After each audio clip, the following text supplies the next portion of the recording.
A couple of large fights have come on the way and been placed in front of us. But what I'm going to do is explain to you today, what is it that you really need to understand about high level boxing, and why is it that boxers get an opportunity to fight and they just elude the fact that experience matters? These tricks of the trade will be the, let's just say, the main course of this conversation tonight, as we Peter roll it back from the conversation of last 2 weeks. Breathing, breath control, understanding how to enhance your cardiovascular and your conditioning by understanding what it actually takes to compete at the higher levels, because it stops being about how good your techniques are and how many skills you bring to the ring. It starts to become about something much different. This is physiology, which a lot of people are not educated in because it's fucking boring. But the fact of the matter is, that's why you hire experts in your corner. And that's why you let people who have more years in the game, you got to make sure that those kind of people are around you. And regardless of what you think, because you don't know shit about boxing, I don't care if you've been fighting for a decade. You don't start learning this thing until you're 20 years in, whether it's 20 years actually competing or in it.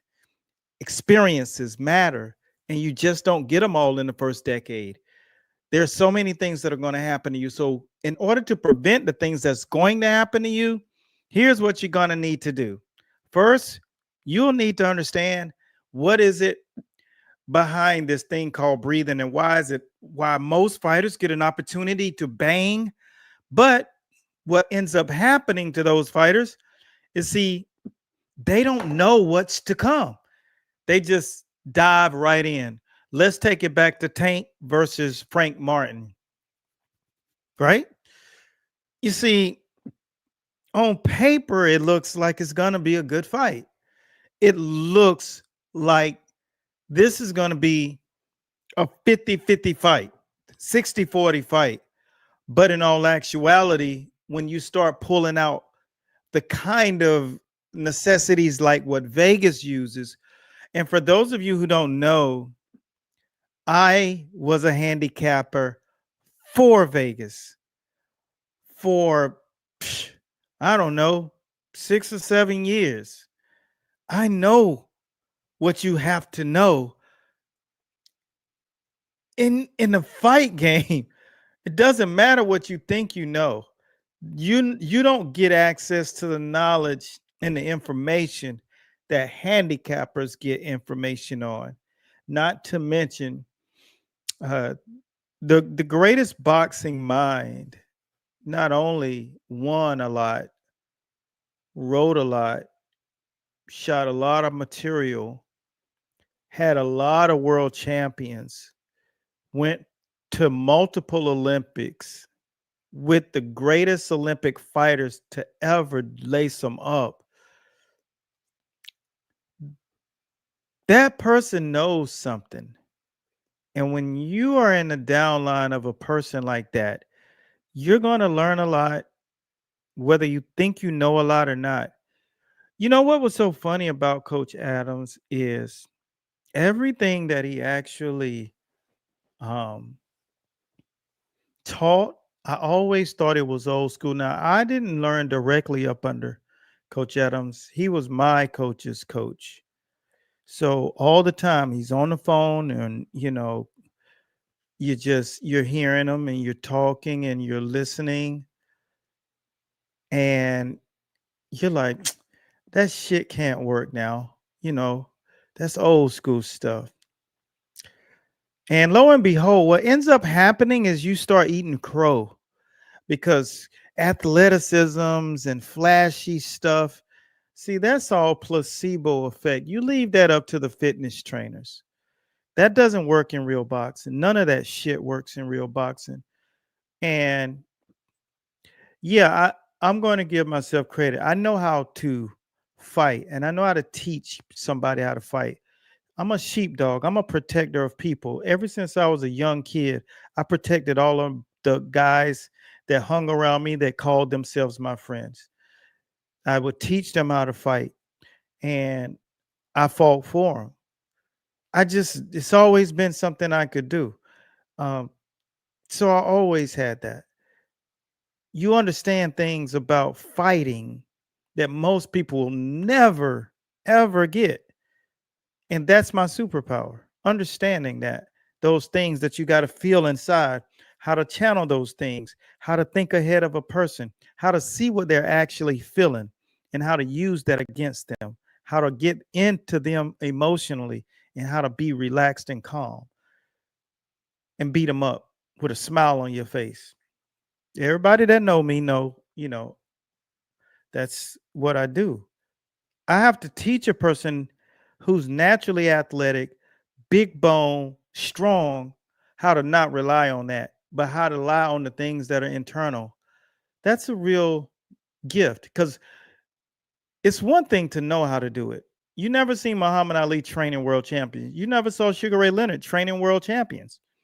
You never saw Mike Tyson teaching guys how to win world championships. He's telling you things, what you can do, but he's not sitting in the corner. He's not doing all of those things that a real guy who was born to coach. Even Mike Tyson said it himself. You know how difficult it is to be a trainer? Like, Gus, it's 10 times as hard, because you can't rely on just knowing how to do it. You have to know how to translate that. My coach put me on a hot seat. I had never called a fight, let alone a championship fight, and hit me on the spot and told me to take over. All right. And one thing I did know is that no matter how much I thought I know about boxing, I didn't know shit about boxing, because professional fighters in the prize fighting realm, it's a different business. It's a different head game.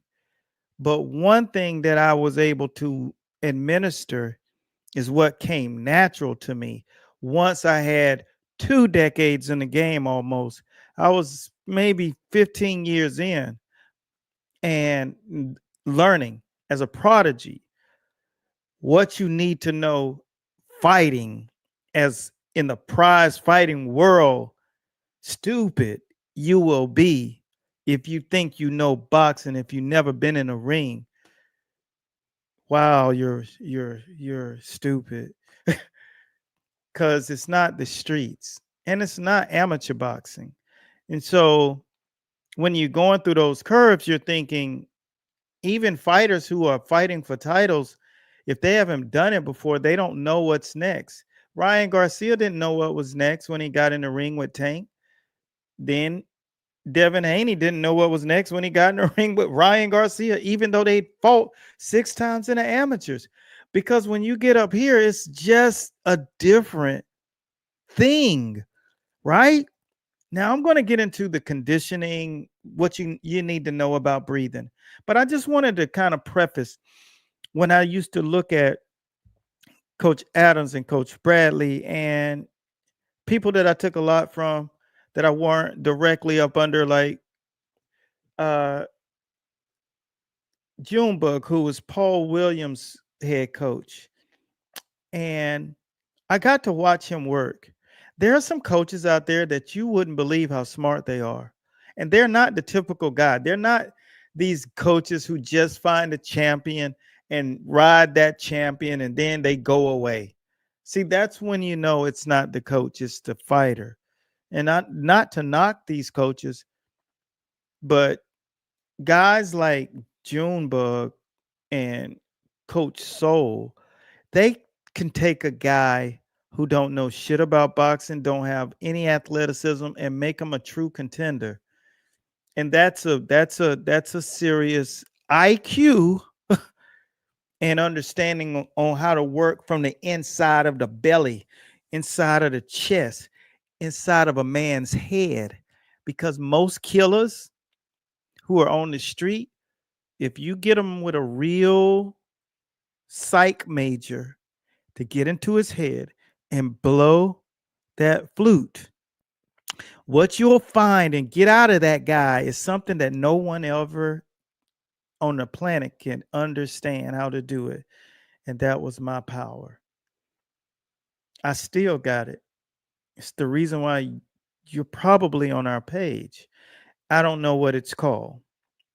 I connect with people, so I know my mission has been to do something, to communicate. I know that that has to be because I'm a communicator. So you take the most dangerous man that you've ever grown up with, right? You find out whoever that person was. I'm talking about the guy that people can't even speak to, that they don't even want to be in the same party at because they don't know what he's up to. You give me that guy and you put him with me, and I'll make him a champion. And I don't know why. He will listen, he will operate accordingly, he will cut out all of his bad habits, he will listen only to me, and he'll become a world champion because nobody can fuck with him if he got the stuff. And I don't know how and why God chose me to do that. But that's what I've been able to do since I've been a child. So I know that's my superpower. So when I talk about athletes who get into the ring with fighters who understand the sport on a different level, Bernard Hopkins, Andre Ward, I'm talking about guys who really could be just literal boxing teachers at a university. These guys have a different thing. I understand it. That's why they were my favorite fighters. People who can connect with people at the umbilical cord, they're here for something different. See, we all have responsibilities. You have to really dig down and figure out what yours is and what your purpose is. Because I know communications is something that I have to be a part of because this is the thing that I do best. Okay, so we want to always prevent fighters who are coming into the sport, even if you got a little ego and you probably won a little intercontinental belt or a little something, and you think really that your shit doesn't stink. You know, that's the point in which I started working with one of our guys, Donnell. And he was 13-0, had an intercontinental belt, great fighter, all the tools, everything. You know, just didn't really have good negotiations. So, you know, the fights you want, you can get them, but they're going to screw you. So there's a lot of things that you got to learn. So it's going to be something that you deal with that's more than skills, because skills don't pay the bills at that level. Okay. Attention does. Attention. How many people watching you? That's what pays the bill, because that's what determines how much people are going to give for you or pay you. So when I talk about conditioning and breathing, these things are something you can't avoid. Now I'm going to let you hear Andre Berto talk about the moment that stood out to him most with all of the athleticism that he has and possesses, the reflexes, the countless championship rounds that he had done, the great mentorship and coaching and teachers that he had been under. This is what he had to say when he runs up against this experience. Somebody that was so observant, very observant of everything that's going on. So every time he kept looking, I knew if he kept looking to see if I was tired, so I'd jump up. You know, I'd jump up in my stool and come straight at him. Every time he's just dictating. He'll stall. He'll act like he's gonna punch, to try to stall you. Then he'll get back on that bicycle, grab you. You'll hear him in your ear. Take deep breaths. I'm like, dude. So you know what I mean? Like, see, he was training for skills. He was training punch for punch. See, boxing ain't about that. Prize fighting is something totally different. And we're going to talk about nasal breathing. Okay, so the capacity of oxygen. See, everything boils back down to physiology, science. And that's why they call it the sweet science, because skills make you feel high, especially when you're a trainer and you're learning how to work them pads and you're able to tell a guy how to outsmart a guy in the ring. And you done sparred against a guy that was probably tougher than you at one point in time, and then you overcome that and you feeling yourself, and then you get to go up against another coach who has more experience than you, but then your fighters are starting to sweep all of his fighters. That's a good feeling. You know why I can tell you? Because that's what the fuck I did. That's what I was able to do, and I was able to experience. But I was also able to experience when those coaches could outcoach me, because it wasn't like they fighters were better. They're just things you got to understand about the Call of Duty inside of the ring at a certain level. Everything that you learn goes away. The skills, the techniques, the fundamentals, that shit don't matter. Period.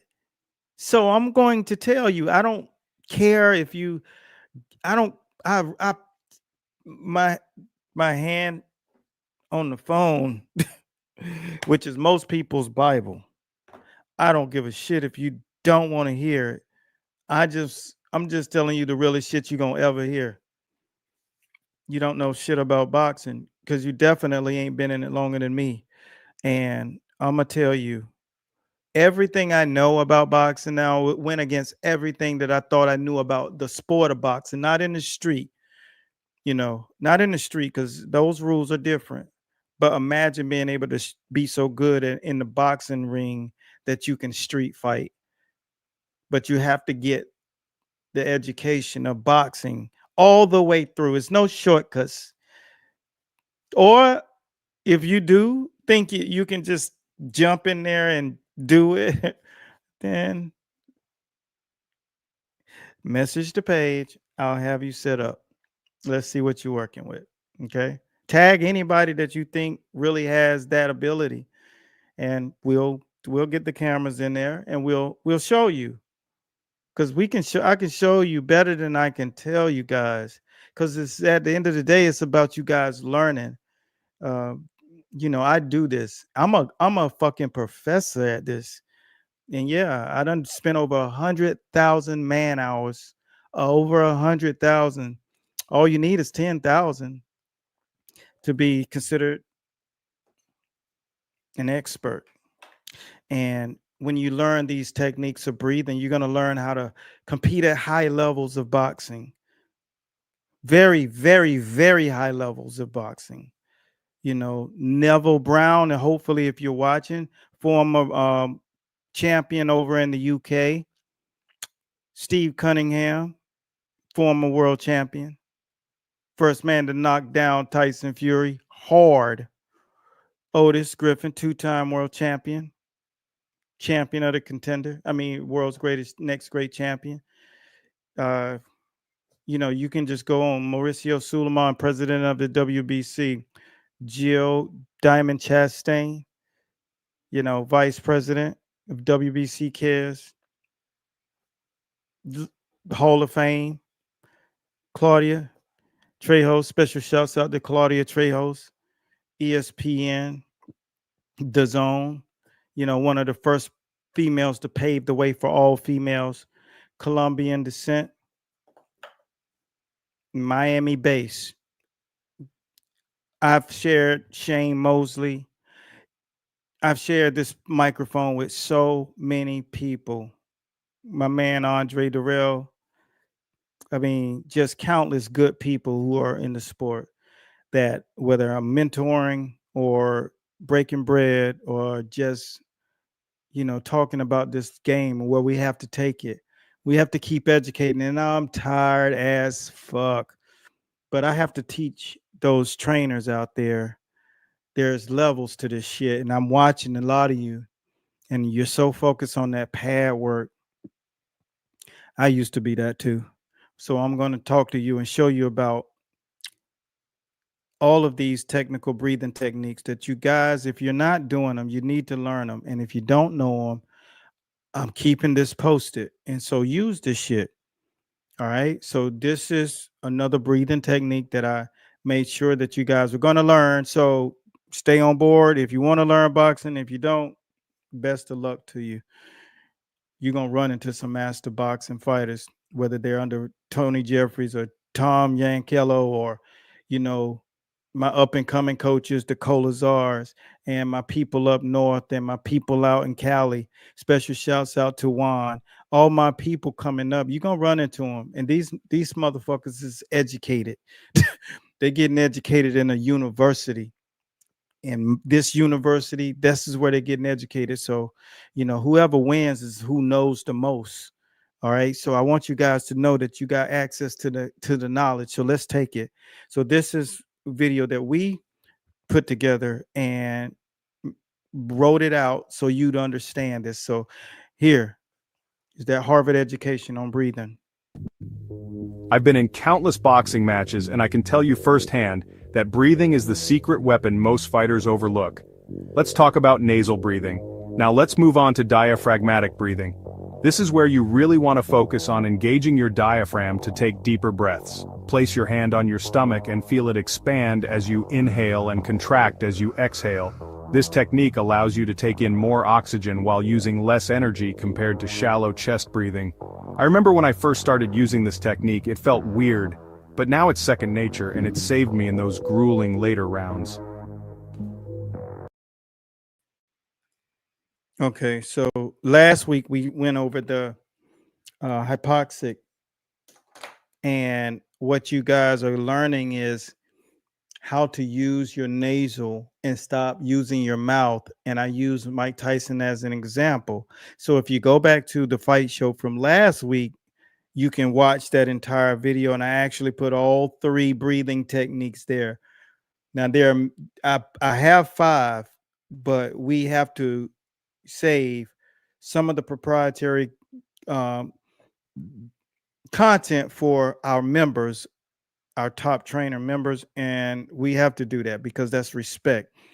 They're paying for something, and we have to make sure that we honor you guys because you are moving forward with the sport, whether you're just learning because you love the knowledge or if you're really teaching boxing. And I'm talking to all my teachers, those guys who are training right now, soon to be head coaches if you're not already a head coach. And if you're a head coach and you're soon to just be teaching, meaning you pop into the gym and oversee people. And then when you get to the point where you pass that, you're the guy that's writing the content for the guys. You're the author, you're the alpha, and you're the omega. The only thing you do is collect flowers. That's where I'm at. Okay. That's where I'm at. And I've done it all, everything. And what I want you guys to really take away is use this stuff, because I'm not going to stop talking about this part of it because you guys see it. You might remember it 10 minutes after the fact, a little bit during your training session, but then you're going to need how more deep, more depth. And so that's why I refurnished it and brought it right back, because see, what happens is you continue to get all of these different lines of information and you're not actually learning shit. And so that's why I'm comfortable telling you, I don't care if you're 70 years old, you don't know shit about boxing, because what it takes to really know this sport is to go through what I go through, being cocky, big-headed, and arrogant, then learning that the shit that you thought was the dumb, stupid shit for old people is actually the blueprint. A lot of you guys have been asking me about lifting the weights, so I gave you a fair response. It'll be in our Instagram stories tomorrow and Facebook stories tomorrow, and it will be in our post on YouTube. And yeah, we're going to tell you, and also on LinkedIn. Got to keep my people updated over there. But the fact is, you got to realize that you are moving too fast. You're doing too much and you're learning too many things.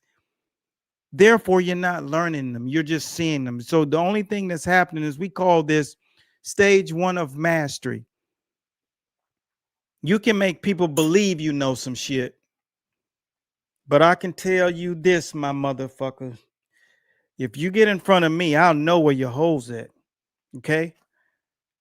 You're at the stage of what we call cognitive. That means you know that there are things called hypoxic breathing. That means you do understand there's a thoracolumbar in the body. That means you do understand the hinge punch. But when you sit down and you talk that shit with somebody who really know this stuff, the deepest, I'm a fucking student in science. When it comes down to the human body biology, look, man, you know, yeah, that's that ego boiling. Cause I know the shit you know, I'm encouraging you to know what you know.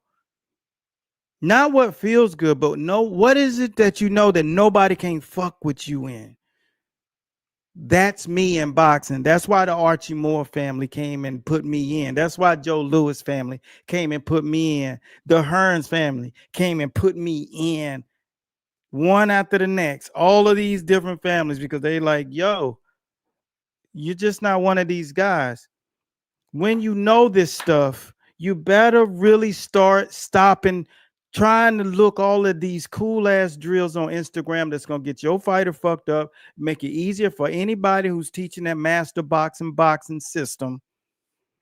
It's going to be making it easier for us to wipe the slate with you, and don't do that, because you want people. It shouldn't be one dominant, a one-sided fight in boxing with all the access to learning that you guys have. I don't give a fuck where you learn, but if you out there and you coaching by yourself and you ain't tied to no lineage.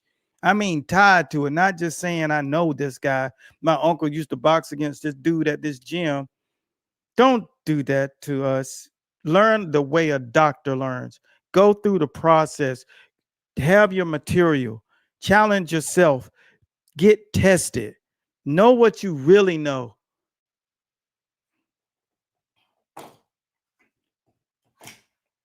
I used to care if people falling off and shit. Get your knowledge. This is boxing college. Learn breathing. Learn conditioning.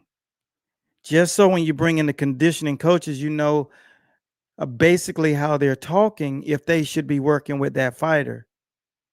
If they're talking about adding plates into his life and things like that, you need to know, nah, you ain't for us. Because the physical body and how you train it, you got to think about why is it that guys like Archie Moore, guys like Sugar Ray Robinson, Willie Pep, why were they so good? Why were they able to fight over 200 fights? All of them. All right. Something about the conditioning process. And so what we want you guys to understand is there's a reason why you fighting twice a year, possibly, other than negotiations. There are other reasons. Body's broken down. You got to recover, especially when you hit 32. You know, you maxed out your body, max conditioning so many times that it's not the ring that's kicking your ass. It's being at peak condition at all times, which is not real peak condition. You ain't see Jesus walking around with swole up shoulders. You know what I'm saying? Big pectoral muscles, but he could walk on water. I'm just saying, it's just some shit you just overlook, and you just need to stop overlooking it. So I hope you guys took a lot from that breathing, because we're going to stay there. I'm not moving off of it, because you can't beat anybody, especially that's in our downline with just conditioning. You need to know science. All right. So there's that. Special shouts out to my brothers in the School of Boxing, the top trainer program, the top 1% trainer on the motherfucking planet. Be blessed at Godspeed. And I'll see you guys soon in the winner's circle. Peace out, guys.